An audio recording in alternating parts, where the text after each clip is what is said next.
Hi guys, welcome back to the Alfie Lambert Football Channel.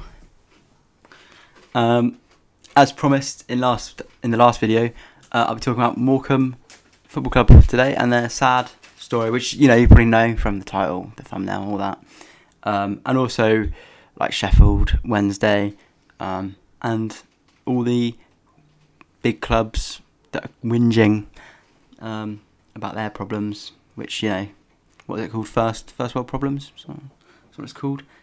Anyway, let's get into it. Whoa, whoa, whoa. So starting with Morecambe, and what's happening with them, as it's the main storyline, is obviously they've gone bankrupt, and they need to sell the club, but their owner, who is called Jason Whittingham, is refusing to sell the club. He apparently can. He's just refusing to. So that's greedy. They have had an offer that looks like it's very agreeable with the Punjab Warriors, I think they're called. But yeah, like I said, Whittingham is refusing to sell. So theories are that he's either waiting for a bigger deal, or he's waiting for the club to go under so he can sell the stadium land and build houses on it to make more money. So, what an asshole. People have been talking a lot about Tyson Fury, hence him being the thumbnail for this video, because, click onto that. Yeah, I think it's a difficult one. He's been saying about how it's his club and everything, and how much it means to him, Morecambe. And he's very rich, obviously, and maybe he should be helping. He definitely should be helping, I think. But it's also not his responsibility. But realistically, if you're that rich and it's from your area, it's your community, you should think, Jesus Christ. Like, the amount of people this affects is just awful. People talk about how good businesses are for creating jobs, and football is the biggest one by far. Like, the layers that come with a football club, the amount of jobs that come with it, and the amount of lives that could be ruined because of selfishness and greediness is just astonishing. And the fact that it's not just the people that work at the club, but the people from around that have spent every last penny watching their football club because it means everything to them. It's just quite sad. Especially when you've got people refusing to help. I mean, maybe it's not as simple as that. I don't know. I'm not a businessman, but to me, I would, if it was my club, I'd give everything to just save them. And also right now, obviously, it's happening to Sheffield Wednesday, who are not doing great either. And it's such a historic club that you just think, how can this happen to them? But it's happened countless times before with hundreds of clubs. It's happened to my club.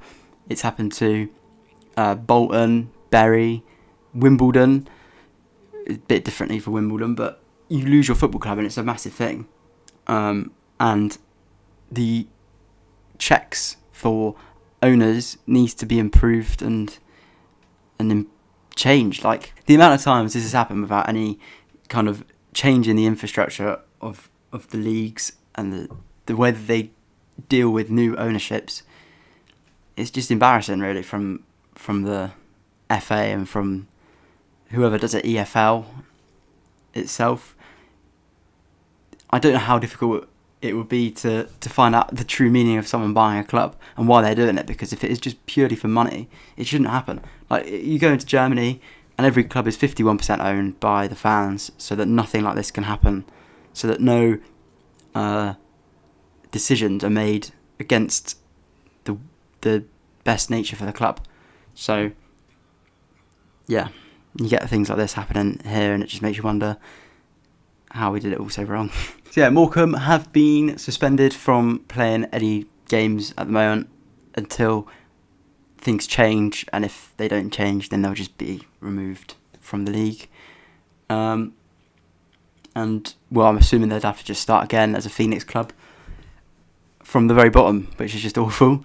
And it makes you just think, you know, all these clubs wondering, like as a Tottenham fan, praying that we sign someone and getting annoyed that we don't sign, like Morecambe Gibbs White. That deal obviously really annoyed me. And you're allowed to be annoyed as a football fan, but it puts into perspective that what you're moaning about is not as serious as what it could be. You could not be watching football. You could not be watching your football club right now, because of something that's not really in your control, because of one single person, just, you know, thinking of himself and not of the thousands of people that are more important, really. He's a rich man, and no one at the club really is. The players won't be. The photographers, the media, the physios, everything that comes with it. They're not on glitz and glam wages that they get in the Premier League. This is, you know, a couple steps away from semi-professional football. So they're like you and me. Do you know what I mean? It's quite worrying for them. And then you get Sky Sports, who, instead of covering that as their, you know, headlines and bringing awareness to it, they're worrying about whether or not Isak will turn up for his Newcastle training because he wants a move. Like, that's breaking the news more than Morecambe and Sheffield Wednesday losing their clubs. Sad, sad world we're living in. It's just awful. It's times like these where it makes you try and look for positives, and when it happened to my local club, the only one that I could think of was how much it brought the community together. When we were on the way to getting broke and out of the, whatever it was, Conference South, I think, it was, you know, the fans weren't turning up. It was all just chaos. Everyone were angry at the club. And then things started to turn around. People started showing up. Even like other local teams' fans were turning up to our games, selling out every week, rallying behind the club. And it's just a really good thing to see. And now we're climbing and climbing. We've got Neil Warnock as our sports director, I think, or advisor, something like that. Working for free for us, and we're just bouncing back. And I can only hope the same happens for Morecambe and for Sheffield Wednesday. And you can see it already, like, if you look at any of the news stories or anything, you can see in the background just people turning up for their club and trying to make it happen and waiting. And it's all that matters is what comes with the club. So wishing Morecambe the best, wishing Sheffield Wednesday the best. And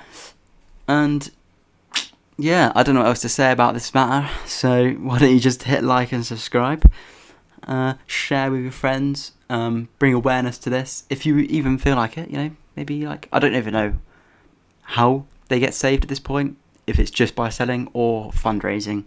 So if you want to raise some funds for Morecambe, go ahead and do that. I'm not sure if that is what happens. I'm not really sure. But yeah, it's been great seeing you guys. I bet it's been great seeing me. I'll see you in the next one. Bye.